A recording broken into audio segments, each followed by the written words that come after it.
দেশি মদের বোতলে পার বোতলে 2.5 টাকা আছে ভাইপোর। একে প্রাক্তন করে ছাড়বো, তোর বাপকে ডাক। আর ঠেলায় না পড়লে বিড়াল গাছে ওঠে না। কাকুর কণ্ঠস্বর মিলে গেছে, ইডি রিপোর্ট করেছে। কাকুর কণ্ঠস্বর মিলে গেছে মানে এবারে ভাইপোর প্রেসার বেড়ে গেল। এখনই মাপলে দেখবেন 180-র উপরে প্রেসার রান করছে। কি বলছিল? আমার সাহেব, ওর কাজ অব্দি কেউ পৌঁছাতে পারবে না। ধর্মের কল বাতাসে নড়ে। এই চোরেরা পশ্চিমবঙ্গে সব লুট করেছে। যাদের চাকরি চলে গেছে তাদের মধ্যে অনেকে বলছেন আমরা যোগ্য। এই যোগ্য কারা আর অযোগ্য কারা, এই রিপোর্টটা দেওয়ার কথা ছিল স্কুল সার্ভিস কমিশনের। তারা চোরেদের বাঁচানোর জন্য অতিরিক্ত পোস্টে নিয়োগ করা লোকেদেরকে বৈধতা দেওয়ার জন্য, দোকান খুলে টাকা নিয়ে নিয়োগ করা লোকেদেরকে বৈধ করার জন্য যোগ্য কে আর অযোগ্য কে এর তালিকাটা পর্যন্ত কোর্টে দেননি। এখানে যারা কেস করেছেন, যারা কেস লড়েছেন বা প্রধান বিরোধী দল বিজেপির কোনো ভূমিকা নেই। সম্পূর্ণ ঘটনার জন্য যদি কেউ দায়ী হয়ে থাকেন তার নাম মমতা ব্যানার্জি। পালাবে কোথায়? যত আসবে তত হারবে। 2021 সালে 18ই জানুয়ারি নন্দীগ্রামের তেখালিতে এসেছে। তেখালিতে আসার পরে 4টা জেলা থেকে লোক নিয়ে এসছে। ওর পাশে যারা তোলামূলের নেতা ছিল বলছে সব নন্দীগ্রামের ভোটার, আপনি এইখানে দাঁড়িয়ে পড়ুন। এমন টুপিটা খেয়েছে, দাঁড়িয়ে পড়েছে। আর ঠেলায় না পড়লে বিড়াল গাছে ওঠে না। 1956 ভোটে হেরে মেদিনীপুর তার ভূমিপুত্রকে, তার বাড়ির ছেলেকে, তার ভাইকে, তার বন্ধুকে গ্রহণ করেছে। আর বহিরাগত মমতা ব্যানার্জিকে বলেছে টাটা বাই বাই, হীরক রানী বাই বাই। মিথ্যা ভাষণ দিতে আসছেন। 21-এর আগে বলেছিল ডবল ডবল চাকরি হবে, এখন ডবল ডবল চাকরি যাচ্ছে। 21-এর আগে বলেছিল ও মোদি ভ্যাকসিন লাগবে না, সব ভ্যাকসিন কিনে দেব। তারপরে বলছে মোদিজি ভ্যাকসিন দেন, ধরম বাবা রক্ষা করো। মোদিজিও 15 কোটি 17 কোটি ভ্যাকসিন বাংলাকে বিনামূল্যে পাঠিয়ে দিয়েছেন। এই মিথ্যাবাদী মুখ্যমন্ত্রী প্রত্যেকবার ভোটের আগে বলে 60,000 চাকরির নোটিফিকেশন হয়ে গেছে, এখন বলছে 10 লক্ষ চাকরি আমার হাতে আছে। এর কথা কেউ বিশ্বাস করে না। এর আমলে আপনারা শুনে রাখুন, আমি কিছুদিন ক্যাবিনেটে ছিলাম। এই ডক্টর অমিত মিত্র বলে একটা লোক আছে, 6 লক্ষ পার্মানেন্ট পোস্ট অবলুপ্ত করেছেন। তার বদলে 30,000 কন্ট্রাকচুয়াল চাকরি হয়েছে পার্টির নেতাদের আত্মীয় স্বজন অথবা টাকার বিনিময়ে। পশ্চিমবঙ্গে যতগুলো নিয়োগের জন্য বোর্ড আছে, public service commission, school service commission, primary recruitment board, staff recruitment board, cooperative recruitment board, municipal recruitment board, police recruitment board, কোনটাতে গত কয়েক বছর কোন নিয়োগ হয়নি।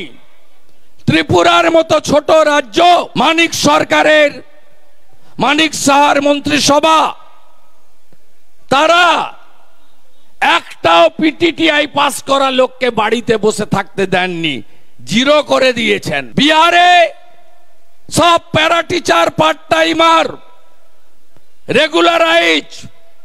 উড়িষ্যাতে 58,000 ক্যাজুয়াল কন্ট্রাকচুয়াল রেগুলারাইজ করে সরকার বলেছে পার্মানেন্ট জব ছাড়া দেব না।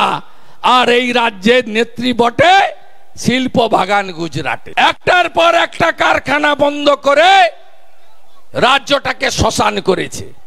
পিসি ভাইপোর কথা, ভাইপো কবে আসছেন? গোল্ডেন রিট্রিটে এসেছিলেন। 3,500 পুলিশ, একদিনে 1.5 ঘন্টার মিটিং এ খরচ 27 লক্ষ টাকা। এর আগের বারে আমার বাড়ির কাছে গিয়ে বলেছিল পকেটে হাত ঢুকিয়ে তোর বাপকে ডাক। যত বলবে মেদিনীপুরের লোক তত এদের ঝাঁটিয়ে বিদায় করবে, ঝাঁটিয়ে বিদায় করবে। কারণ এরা মেদিনীপুরের লোককে চাকর বাকর ভাবে, আর আমরা চাকর বাকর নই।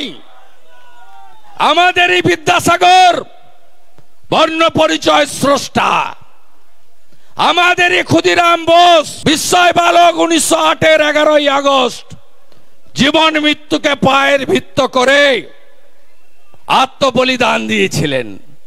আমাদেরই মাতঙ্গিনী হাজরা, যার নামে এই ব্লক, তিনি তমলুকের বানপুকুরে 42-এর 29 সেপ্টেম্বর আত্মবলিদান করেছিলেন। আমরা এই মেদিনীপুর 42-এ 17ই ডিসেম্বর সতীশ বাবু, সুশীল বাবু, অজয় বাবু জাতীয় সরকার প্রতিষ্ঠা করেছিল। ব্রিটিশরাও ফেলতে পারেনি। 22 মাসের বেশি এই সরকার চলেছে। আমরা এই মেদিনীপুর দেশপ্রাণ বীরেন্দ্রনাথ শাসমলের মাটি। আমার কাঁথির বাড়ি থেকে 5 কিলোমিটার দূরে চণ্ডীভেটি, একমাত্র হিন্দু সনাতনী স্বাধীনতা সংগ্রামী, যাকে মৃত্যুর পরে দাঁড় করিয়ে পোড়ানো হয়েছিল। আমরা মাথা নত করতে জানি না। দক্ষিণ কলকাতার ফ্ল্যাট বাড়িতে এক্সকেলেটর লাগানো, কোটি টাকার ঝাড়বাটিতে থাকা, chartered plane, chartered helicopter use করা। ভাইপোর জলের লিটারের দাম কত জানেন? 250 ml 250 টাকা। 1000 লিটারের জল খায়। হ্যাঁ, কয়লা, বালি, গরু। পার মদের বোতল, দেশি মদের বোতলে পার বোতলে 2.5 টাকা আছে ভাইপোর, পার বোতলে। দেখলেন না ইলেকটোরাল বন্ড 1400 কোটি টাকা পেয়েছে 2 বছরে তৃণমূল। তার 600 কোটি টাকা কে দিয়েছে জানেন? Dear lottery. ডিয়ার লটারি মানে ভাইপো লটারি। আমি 1 বছর ধরে বলেছি না, 600 কোটি। আমি দাবি করব হাইকোর্টের নির্দেশে যাদের বেতন ফেরত দিতে হবে সুদ সহ, এই ডিয়ার লটারি আর সঞ্জীব গোয়েঙ্কার 400 কোটি একা মনোপলি চালাচ্ছে কলকাতা, হাওড়া, ব্যারাকপুরে। বিজেপি সরকার এলে এই ইলেকট্রিকের মনোপলি আমরা ভাঙবো।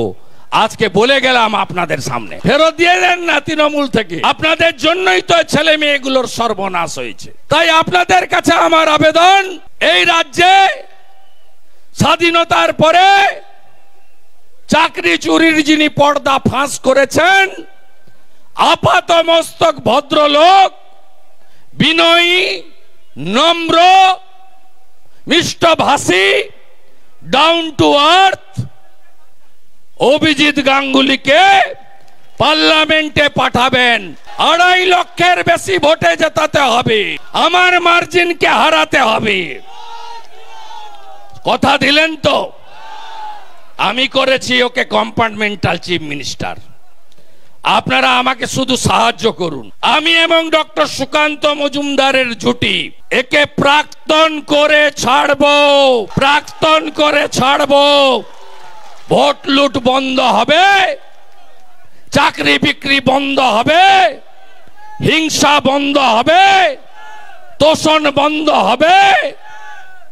কি বলছে? বলছে কোনো পজিটিভ কথা নেই পিসি ভাইপোর। বলছে লক্ষ্মীর ভান্ডার বন্ধ করবে। আরে লক্ষ্মীর ভান্ডার সরকারি টাকা, ও তো বিজেপি কে দেখে নকল করেছে।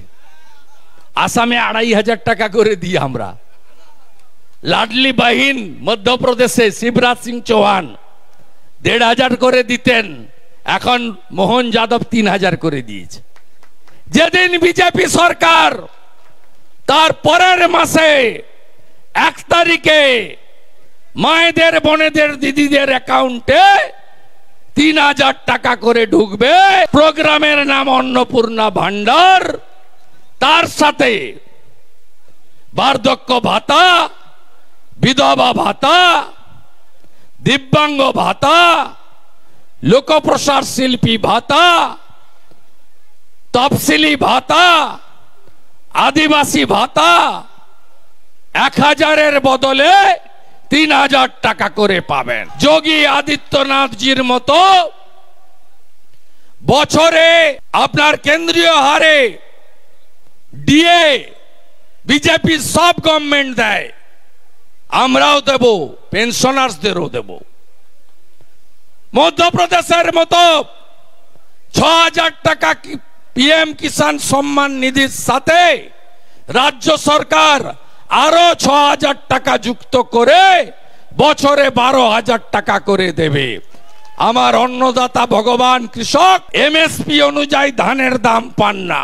আমরা ব্যবস্থা করব ছত্তিশগড়ে আমরা কেন্দ্রের 2350 এমএসপি, তার বাইরেও জনজাতি নেতা বিষ্ণুদেব সাইর নেতৃত্বে অন্নদাতা ভগবান কৃষকদেরকে 3100 টাকা ধানের কুইন্টাল দিচ্ছে ছত্তিশগড়ের বিজেপি সরকার। এই মুখ্যমন্ত্রী পশ্চিমবঙ্গকে ধ্বংস করেছে। 4 লক্ষ মাধ্যমিকে ছাত্রছাত্রী কমেছে, 2 লক্ষ উচ্চ মাধ্যমিকে ছাত্রছাত্রী কমেছে। কি পেয়েছেন 13 বছরে? 21,000 নতুন মদের দোকান, নতুন মদের দোকান। আর কি বলছে মোদিজি? বলেছে মাছ খাওয়া যাবে না। আরে কবে বলেছে? এই মোদিজি তো, শুনে রাখুন, স্বাধীনতার এতদিন চলে গেছে, কংগ্রেস সরকার, জনতা পার্টির সরকার, মমতা ব্যানার্জিও মন্ত্রী হয়েছেন, কেন্দ্রে গেছেন, 2টো দপ্তর মোদিজি ক্রিয়েট করেছেন, আগে ছিল না। একটা হলো কোঅপারেটিভ দপ্তর, সমবায় দপ্তর, আর একটা হলো ফিশারি দপ্তর। মৎস্য দপ্তরের ক্রিয়েটারের নাম হলো নরেন্দ্র মোদি। আমাদের যে ফিশারম্যানরা 4 মাস সমুদ্রে যেতে পারেন না, তাদের জন্য মৎস্যমন্ত্রী পুরুষোত্তম দাস রূপালা 4 মাস প্রত্যেকের জন্য 5,000 টাকা করে ফিশারম্যান শর্ট টার্ম পেনশন চালু করেছেন। এটাই নরেন্দ্র মোদি।